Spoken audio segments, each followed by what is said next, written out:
점심시간을 앞에 두고 있습니다. 지금 11시 반입니다.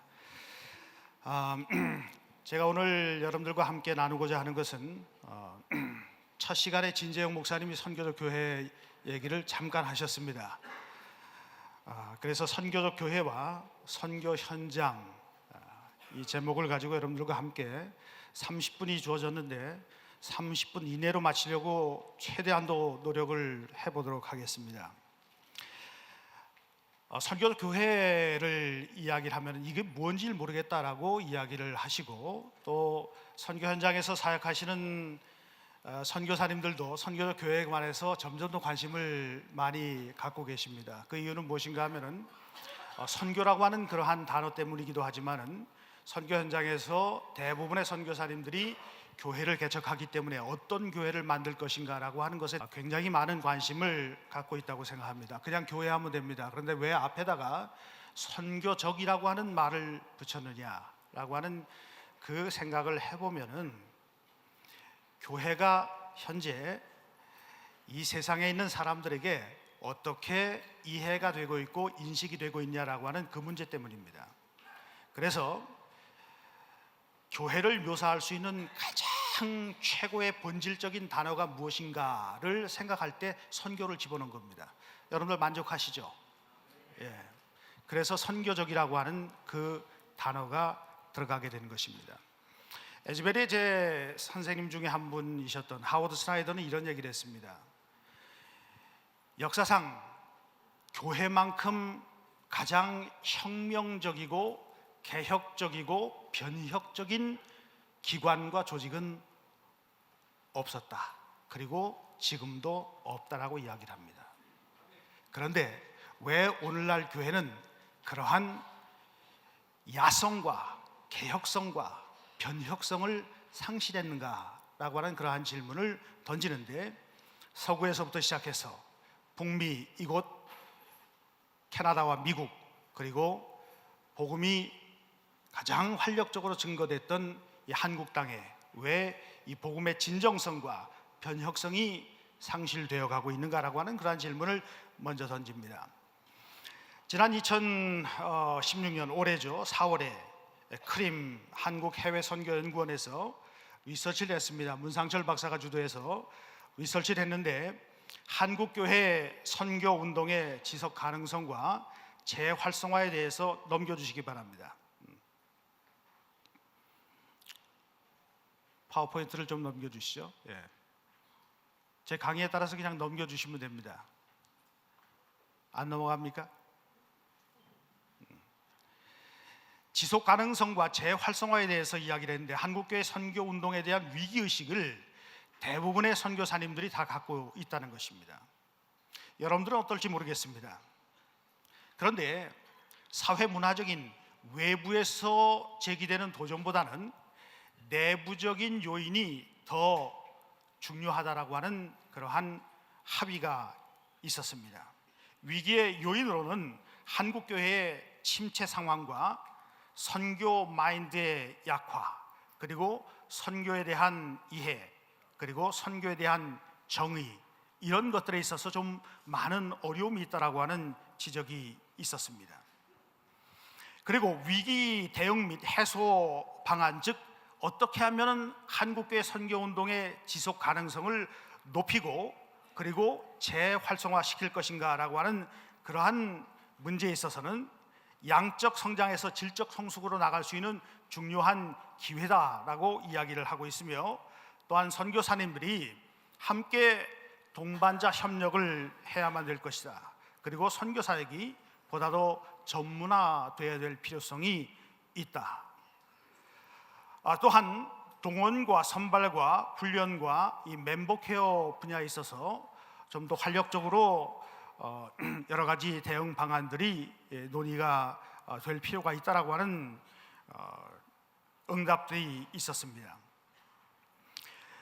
그리고 선교의 본질과 동기, 이 부분에 있어서 선교사님들과 선교사 파송 교회와 그리고 단체들에 있어서 좀 더 깊은 연구가 필요하다.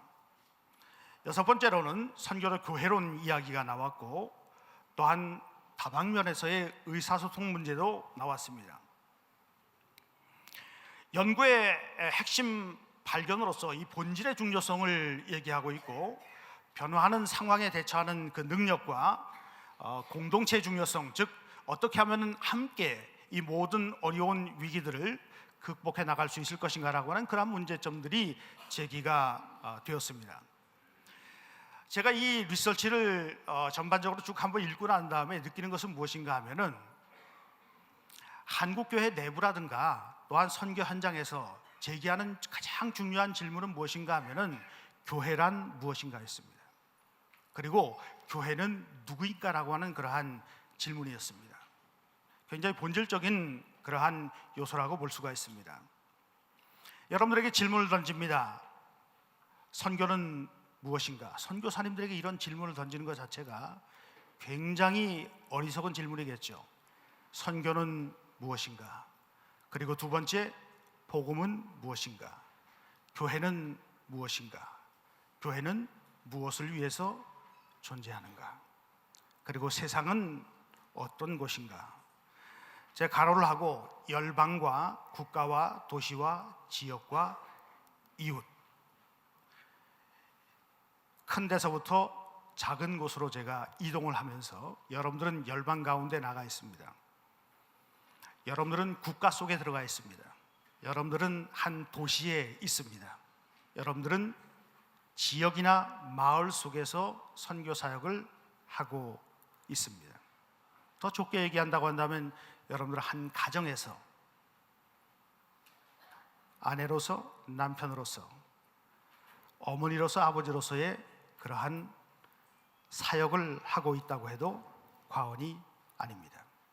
사실 교회의 역사를 살펴보면은 대부분이 다 비본질이 득세했던 모습을 우리가 살펴볼 수가 있습니다. 여러 신학자들이 교회 역사를 비본질의 역사라고 이야기를 합니다. 그러면 하나님께서 어떻게 당신의 역사를 이끌어 오셨는가? 교회 역사 가운데 언뜻 드러나는 그 본질로 말미암아서 교회는 힘을 얻고 생명력을 얻었습니다.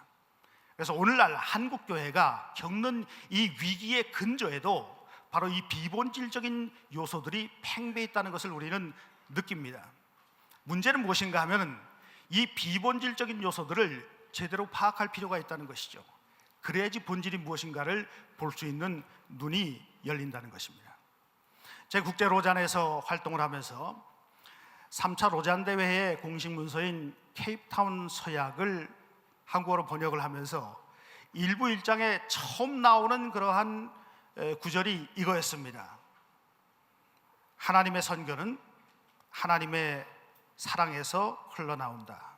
하나님 백성의 선교는 하나님을 향한, 그리고 하나님이 사랑하시는 모든 이들을 향한 사랑에서 흘러나온다. 유기성 목사님이 사랑하라라고 얘기를 했는데, 성도들 다 사랑하는 거 참 좋습니다. 제가 선교사 멤버 케어를 하면서 한 350여 가정의 선교사님 가정의 이야기를 쭉 들어보면서 느끼는 것은 뭔가 하면, 참 아내가 남편을, 남편이 아내를 사랑하는 것조차도 힘든데 우리가 어떻게 다른 사람들을 사랑할 수 있는가라고 하는 그러한 질문을 던지게 됩니다. 참 사랑하는 것은 참 어렵습니다. 그런데 하나님께서 우리에게 사랑하라고 말씀을 하고 있습니다. 세계 복음하라고 하는 것은 하나님의 사랑이 우리를 향해서, 그리고 우리를 통해서 흘러나온 그 결과라고 말씀을 드릴 수가 있습니다. 이 모든 것들을 종합해 보면 선교는 삼위일체 하나님의 본성에서 유래하는데, 삼위일체 하나님의 본성이 바로 사랑입니다. 이것을 가리켜서 사랑은 관계라고 볼 수가 있겠죠. 창세기를 읽어보면 창세기 첫 구절과 매우 부합한 그러한 한 문장을 만든다고 한다면 태초에 관계가 있었느니라 라고 이렇게 이야기를 할 수 있습니다. 그 관계는 바로 사랑이라고 말씀을 드릴 수가 있습니다. 여러분, 기독교와 이슬람이 다른 것이 뭔지 아십니까? 삼위일체예요. 알라는 군주 신론으로서 멀리 떨어져 가지고 인간의 일에 개입하지 않으시고 계시를 하나 주고 무함마드가 그 샤리아 율법을 가지고 모든 것을 다 지배하고 있는데, 먼 곳에 계신 하나님이 가까운 곳으로 내려오셔서 아버지와 아들의 사랑, 그리고 성령의 그 상호 교통적인 사랑을 통해서 바로 하나님의 백성들과 하나님의 백성의 공동체인 예수 그리스도의 몸된 교회가 어떻게 사랑해야 하는 것을 보여주는 것이 바로 기독교의 본질이라고 볼 수가 있습니다. 그래서 어떤 의미에서 기독교가 이슬람하고 다른 것, 우리가 이슬람의 복음을 변증할 때 가장 핵심적인 것이 바로 이 삼위일체적인 그 사랑의 요소라고 말씀을 드릴 수가 있습니다. 선교의 근거는 공동체, 인격적 관계로서 삼일체와 보내시는 삼일체에서 발견됩니다. 요한복음 17장 21절로부터 23절에 나오죠. 제가 구절을 잘못 썼는데, 아버지여 아버지께서 내 안에 내가 아버지 안에 있는 것 같이 그들도 다 하나가 되어 우리 안에 있게 하사 세상으로 아버지께서 나를 보내신 것을 믿게 하옵소서. 여러분, 세상으로 보냄을 받았습니다. 여러분 복음을 증거하는 사람들이 여러분을 보고 믿습니다. 어떤 의미에서 우리는 하나님의 시범적인 백성입니다. 본을 보여주어야 된다는 얘기죠. 크리스토퍼 라이트는 이렇게 이야기를 했습니다. 우리는 하나님의 시범적인 백성으로서 늘 우리는 아침마다 세상을 향해 나아갈 때 메이크업을 해야 된다라고 얘기하고 있습니다. 헬라어로 그것을 가리켜서 코즈메오라고 하는데, 코즈메오에서 나온 말이 바로 코스메틱입니다. 여자들만 화장을 하는 것이 아니라 남자들도 화장을 해야 되겠죠. 여자들은 화장을 하다가 안 되면은 얼굴을 새롭게 만들기도 합니다. 한국에는 유명한 얘기가 있습니다. 부모님 날 낳으시고 원장님 날 빚으셨네. 중생했다는 얘기죠. 거듭났다는 얘기입니다. 자, 우리는 하나님의 백성으로서 하나님과 열방들 사이에서 어떠한 존재가 되어야 될 것인가? 출애굽기 19장 5절 6절, 베드로전서 2장 9절 10절 이하에 보면은 바로 우리를 하나님의 소유로서 부르시고 하나님의 거룩한 제사장 나라로서 부르시고, 그리고 왕 같은 제사장으로 우리를 부르셨다고 구약과 신약의 유산을 연결하면서 바로 출애굽기와 사도 베드로는 우리에게 이야기를 하고 있습니다. 내가 그들 안에 있고 아버지께서 내 안에 계시어 그들로 온전함을 이루어 하나가 되게 하려 함은 아버지께서 나를 보내신 것과 같이 또 나를 사랑하심과 같이 그들도 사랑하신 것을 세상으로 알게 하려 함이로소이다. 보내심에 대해서 이야기를 하고 있습니다. 삼일체적 공동체와 교회의 관계는 무엇인가? 교회는 하나님의 삼일체적인 인격과 관계와 본성을 그대로 드러내는 것이라고 말씀을 드릴 수가 있습니다. 그래서 좀 어려운 얘기로 하나님의 새 창조 속에 존재하는 교회의 미래는 삼일체 하나님과 그의 백성들 사이에 상호 인격적인 내주함, 이것을 가리켜서 헬라어로 페레코레시스라고 하는 말로 표현합니다. 상호 순환과 상호 내재와 상호 교통을 이야기합니다. 여러분들 축도할 때 성령의 교통하심이라고 하는 거예요. 여러분 아내와 남편 선교 현장에서 교통을 잘 하십니까? 삼위일체적인 그 속성을 여러분의 가정 속에서 드러내십니까? 네. 제가 부부들을 만날 때마다, 저희 집사람과 함께 만날 때마다 이런 질문을 던집니다. 선교사님들이 점점 더 자신 없어해지는 그러한 모습을 보게 됩니다. 성령의 능력 안에 있는 교회는 이미 삼일체 하나님과의 교제를 형성하기에 삼일체와 교회의 상응 관계는 구원론적 근거를 띠고 있으며 바로 존재론적이다. 우리의 존재 자체가 하나님의 삼위일체적인 본성을 드러내는 것이라고 말씀드릴 수가 있습니다. 이걸 다른 말로 표현한다고 한다면 하나님의 형상을 회복하는 것이 이마고 데이에요. 그리고 예수 그리스도의 성품을 닮아가는 것이다. 이마고 크리스티라고 말씀을 드릴 수가 있습니다. 이것이 어디에서 가장 기본적으로 이루어져야 되는가 하면은 우리 속에서 영적으로 이루어져야 되는데, 영적이라고 하는 것은 눈에 보이지 않는 뭐 이런 것이 아닙니다. 항상 영적이라고 하는 것은 관계적입니다. 하나님이 우리를 창조하셨을 때 당신과 아들과 성령의 관계처럼 아담과 이브가 서로 관계를 맺고 그의 자녀들과 함께 관계를 맺는 삼일체적인 속성을 통해서 우리를 세상으로 파송하시는 것입니다. 크리스토퍼 라이트가 하나님의 선교를 이야기하면서 성사님들 가운데 이런 쪽으로 관심을 갖고 계신 분들은 다 아시는 이야기겠지만은, 우리 하나님은 선교적 하나님이시고, 그리고 우리는 선교적 백성이며, 그리고 이 세상은 선교의 무대라고 말씀을 드릴 수가 있습니다.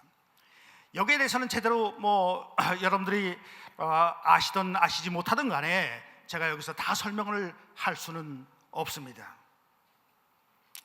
자, 그러면 선교적 하나님에 의해서 보냄받은 선교적 백성들이 이 선교의 무대인 열방들 가운데에서, 국가 가운데에서, 도시 가운데에서, 그리고 우리의 마을 가운데서, 우리의 이웃 가운데에서, 혹은 우리의 교회 공동체 가운데에서 어떻게 그 본질을 유지하고 사역을 감당해 나가며 교회를 형성할 것인가 라고 하는 것을 가리켜서, 저는 교회의 본질과 사역과 구조, 이 세 가지로 설명을 하려고 합니다. 교회의 본질은 뭡니까? 교회는 존재한다. 이것이 결정하는 것은 무엇인가 하면 교회의 사역을 결정을 합니다. 그리고 교회의 사역이 결정하는 것은 바로 교회의 구조, 조직을 결정합니다. 그런데 중요한 것은 이 순서를 지키는 것이 굉장히 중요해요. 근데 한국 교회는 좀 거꾸로 올라간 그러한 특성을 갖고 있습니다. 교회를 크게 쳐놓고 무엇을 할까 하다가 이런 사역을 하자라고 해서 다양한 프로그램들을 많이 했습니다. 대형 교회는 프로그램이 계속해서 돌아가야만 됩니다. 프로그램 중요합니다. 그런데 그 프로그램은 본질에 근거해서 그 프로그램이 돌아가야만 되는 것입니다. 그러다 보니까 사역까지는 올라갔는데 본질에는 도달하지 못하는 것입니다. 그러니까 교회 가운데 지속적으로 비본질적인 요소들이 득세하게 되고, 그것이 교회의 삶을, 그리스도인들의 삶을 지배하게 된다는 이야기이죠. 이 순서를 지키는 것은 굉장히 중요합니다. 그래서 기독론과 선교학과 교회론의 상관관계를 보면은, 기독론, 크리스토퍼 라이트가 이런 얘기를 했습니다. 예수 그리스도의 십자가는 하나님의 선교의 불가피한 결과라고 얘기를 하고 있습니다. 십자가 중심입니다. 십자가가 없으면 선교가 이루어질 수가 없습니다. 예수의 인격과 사역, 즉 다시 말하면 캐리그마라고 하는 예수 그리스도의 성육신과 그의 삶과 사역과 십자가와 부활과 승천과 재림이라고 하는 이 핵심적인 복음의 본질이 무엇을 지배하는가 하면 선교의 가장 중요한 주제입니다.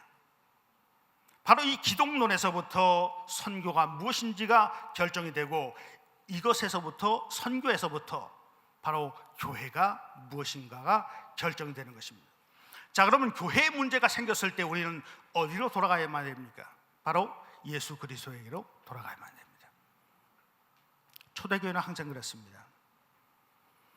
초대교회가 어려움에 직면할 때마다, 위기에 직면할 때마다 예수는 누구이신가를 다시 한번 질문했습니다.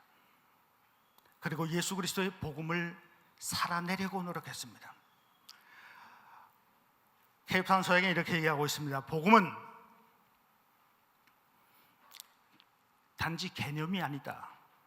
복음은 우리가 살아내야만 할 하나님 나라의 원리이다. 그리고 복음은 항상 우리의 삶과 사역과 문화와 사회를 변혁하는 그러한 특성을 갖고 있다라고 이야기를 하고 있습니다. 자, 그럼 이 선교도 교회라고 하는 것 자체, 이 본질을 찾고자 하는 게 어떤 프로그램이 아닙니다. 뭐 이머징 처치라든가 이런 것들이 아니에요. 그냥 교회가 무엇인지를 다시 한번 발견하고, 교회로서, 하나님의 백성으로서, 그리스도의 몸된 지체로서, 공동체로서 어떻게 살아가야 될 것인가를 고민하는 그 고민 가운데서 나오는데, 가장 중요한 인물 중에 하나가 레슬리 뉴비긴입니다. 레슬리 뉴비긴이 인도에서 오랫동안 선교를 하다가 37년을 사역을 하고 난 다음에 자기 고향인 영국으로 돌아가서 처음 영국 사회를 바라보면서 외쳤던 것은 무엇인가 하면, 서구는 선교 현장이다. 저는 이렇게 생각합니다. 선교 현장이 아니었던 이 세상은 없었다. 아담과 이브의 타락 이래로 그 모든 세상은 다 하나님의 선교의 현장이었고, 그것 때문에 아브라함을 선택하여 불러서 열방들 가운데로 보내셨다. 그리고 우리는 영적으로 신앙의 유산에 의하면 아브라함의 후손이라고 말씀을 드릴 수가 있겠죠. 그러면서 영국 사회를 향해서 레슬리 뉴비긴이 외쳤던 것은 무엇인가 하면, Can the West be converted라고 하는 그러한 외침을 외쳤습니다. 서구가 과연 회심이 될 수가 있겠는가라고 하는 굉장히 처절한 외침이었죠. 저는 요즘에 선교도 교회 운동을 개척하는 젊은 신대원 졸업생들과 함께 하면서 이 질문을 똑같이 외칩니다. Can the Korean Church be converted라고 하는, 과연 한국 교회가 다시 복음으로 회귀하고 돌아갈 수 있겠는가라고 하는 그 질문을 던집니다. 왜냐하면 한국 교회가 낳은 것이 한국 교회의 선교 현장이에요. 여러분 모두는 다 한국 교회의 자녀들입니다. 한국 교회하고 선교사님들하고는 뗄래야 뗄 수 없는 그러한 관계라고 말씀을 드릴 수가 있습니다. 한국 교회가 변혁되고 한국 교회가 새롭게 되어야지 선교 현장도 함께 변혁되고 새롭게 될 수가 있습니다. 요즘에 저는 반대로 생각합니다. 가끔 선교사님들이 한국 교회를 변혁할 수 있는 그러한 방안이 무엇일까, 이런 생각을 합니다. 여러분이 선교 현장에 나가시면은 시간도 없고 공간도 없고 성직도 좀 다 내려놓습니다. 내려놓는 거 좋아하시잖아요, 여러분들. 시편 24편에 보면 온 세상 만물은 다 하나님의 것이다 라고 말씀을 했는데, 여러분 시간, 공간, 어떤 목회, 성직, 이 모든 것들을 다 내려놓게 되면은 어떤 현상이 벌어지는가? 어디서 예배 드려도 상관없습니다. 언제 예배 드려도 상관없습니다. 그리고 우리가 어떤 직위를 갖고 있냐가 중요한 것이 아니란 얘기입니다. 그런데 선교사님들이 이제 한국교회 후원을 많이 받게 되면 어떤 교회를 짓는가 하면, 한국교회하고 똑같은 교회를, 속칭 얘기하는 제도권 교회, 조직화된 교회, 교파와 교리가 지배하는 그러한 교회들을 선교 현장에 만들어 놓는 그러한 일들이 벌어지고 있다는 얘기입니다. 여러분들이 하는 것은 선교도 교회. 저도 케냐에서 마사이족에게 들어갔을 때 마사이족 그들과 함께 예배를 드리면 말이죠, 완전히 선교도 교회예요. 얼마나 많은 것이 아니에요. 그들과 함께 한다는 것 자체가 중요한 것이죠. 여러분들이 하고 있는 것이 바로 선교도 교회고 굉장히 본질적인 것이라고 하는 것을 여러분들은 알지 못하십니까?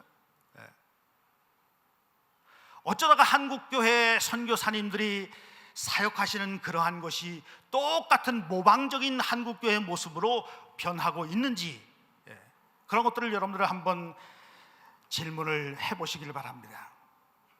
그 이후에 나타난 영국의 GOCN이라든가 영국 성공회의 프레시 익스프레션, 미국과 호주의 미셔널 철치, 한국교회 선교적 교회 운동, 이 모든 것들, 그러면서 선교적 교회의 중요한 모토가 무엇인가 하면, 선교는 성부, 성자, 성령이 모든 교회와 모든 그리스도인들을 세상에 파송하는 행위다. 요한복음 20장 21절로부터 22절 말씀이죠. 부활하신 주님께서 두려움에 떨고 있는 제자들에게 나타나셔서 샬롬을 외치시고 난 다음에 그를 보내신 것처럼 나도 너희를 세상에 보내노라. 세상이 어디인가? 아까 말씀드렸듯이 하나님의 영이 사역하시는 곳입니다. 우리가 어디를 가든지 간에 그것은 바로 하나님의 영이 운행하시는 곳이라고 말씀을 드릴 수가 있습니다.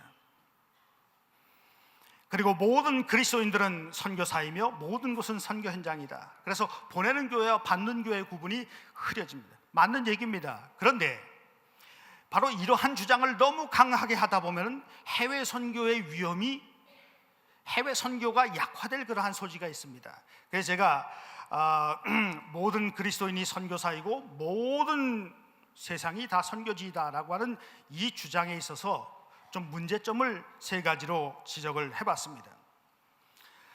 자, 선교적 교회로는 열방을 향한 의도적인 선교의 필요성을 간구하고 건강하지 않은 극단, 즉 삼위일체 하나님이 보내신 세상을 지역교회가 위치한 인접 상황으로 제한함으로 해외 선교를 배제할 수 있는 그러한 극단으로 치우칠 수가 있다는 얘기입니다. 그래서 제가 이런 얘기를 합니다. 선교사님들이 열방으로 나가면 그것이 지역입니다. 거기서 교회를 세우면 그것이 마을교회이고 지역교회입니다. 그러므로 한국에서 사역하고 있는 수많은 목회자들도 어떤 의미에서 요즘에는 선교 현장처럼 느끼고 있습니다. 신대원 졸업하는 그러한 젊은 목회자들하고 만나서 비즈니스 에즈 미션을 얘기하고, 그리고 그들의 이 목회자의 이중직 문제 때문에 고민을 하는데, 그러한 문제들을 이야기하다 보면 이런 얘기를 합니다. 여기가 선교 현장입니다. 진짜 열악한 선교 현장입니다. 한국 사회 문화 속에서 우리는 선교 현장, 어떤 선교 현장보다도 더 심각한 어려움을 느낍니다. 교회를 개척하면 3년 만에 절단이 나는 그러한 교회들이 굉장히 많습니다. 처음에는 후원하는 교회들에서 3년 동안 목회자의 생활비를 어느 정도 대주고 개척 자금을 대줍니다. 지금은 성공하는 확률이 0.1%도 안 된다고 이야기를 합니다. 그래서 우리는 이 퍼센테이지를 높이려고 노력을 하고 있습니다. 교회 개척 된다. 왜냐하면 선교 현장에서 하나님께서 역사하시면 교회 개척이 된다. 새로운 교회가 온다. 이러한 모토를 가지고 교회 개척을 하고 있습니다. 그런데 이 3년 지나고 나면 자기의 정체성의 문제가 생기는 경우가 있어요. 제가 이래서 우스갯소리로 이런 얘기를 합니다. 굉장히 아주 sarcastic한 그런 얘기인데, 그러니까 예수님께서 3년 동안 목회하시고 십자가를 지셨지. 그만큼 여러분이 사역하고 있는 선교 현장과 마찬가지로 열악한 선교 현장이 지금 한국 사회 문화입니다. 두 번째로, 하나님께서 각 신자들에게 주신 구별된 은사와 소명을 크게 만들어줍니다.